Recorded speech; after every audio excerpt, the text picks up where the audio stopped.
Mark Hunter, the Sales Hunter, and again, I'm talking right now about negotiating. I want to give you a couple more tips and a couple more techniques, and this one is so basic, but it is amazing the power that you win off of this. Now, let me set this up before I share with you what it is. Negotiation does not have to occur over one meeting at one time. Many times the best negotiations occur over several meetings, several periods of time. And the key that you want to keep in mind is, how do you gain the point of leverage? And the best way to gain the point of leverage is by you being the one to take notes. Here's what happens. Many times what happens is, if you be the first one to take notes, and what this means is this starts off in the selling process. Now, if you've been following me at all, you'll know that I very much am a strong advocate of sell first and negotiate second. In other words, I never try to negotiate when I'm trying to sell. Because what happens is I can't begin to negotiate unless I've failed at selling.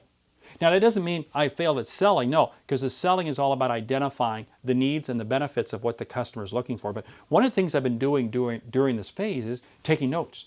I want the customer to see me taking notes. I want to have the customer be engaged with me. Now, if you're doing this over the telephone, and of course negotiating over the telephone is not optimal, but sometimes you have to do it. It still means that what you do have the ability to do is to recap and send back to them in an email, in a note, some sort. Get it back in front of them. I can't emphasize this enough, because if I can be the one that takes notes, what will happen is I gain the upper hand. And then I can recap first.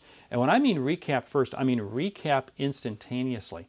If I'm a salesperson and I've gone out to meet with a customer at their location, I'm going to recap the notes literally in the parking lot of their business. And I'm going to recap the notes and I'm going to email it back to them quickly. I want to be the first one to recap the notes. Now, here's a couple key things. I'm going to recap the notes as I saw them, as I heard them, as I feel they are. Okay? This is very important. I'm going to position the notes back to them the way I feel they are. This gives me the controlling hand in terms of the follow-up and going into the next negotiation. And the way I start this process is by I be the first one in the meeting to be taking notes. And I be the first one to recap back to them quickly in an email what I heard, what I saw, what I feel, and more importantly, what I see as the next steps. And let me just jump on that for just a moment. What are the next steps? Never send back recap notes without putting in place what you see as the next steps.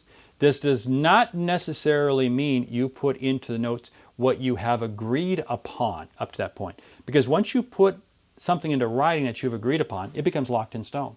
So I will hesitate in putting onto a piece of paper what I've agreed upon, but I will not hesitate to put onto a piece of paper what I believe the next steps are, because this keeps it proactively moving forward to be able to where I can reach that negotiated settlement that works for me and works for you, the customer. Mark Hunter, the Sales Hunter. Check out the website. Check out all the videos. Drop me a line. Love to hear from you. Great selling.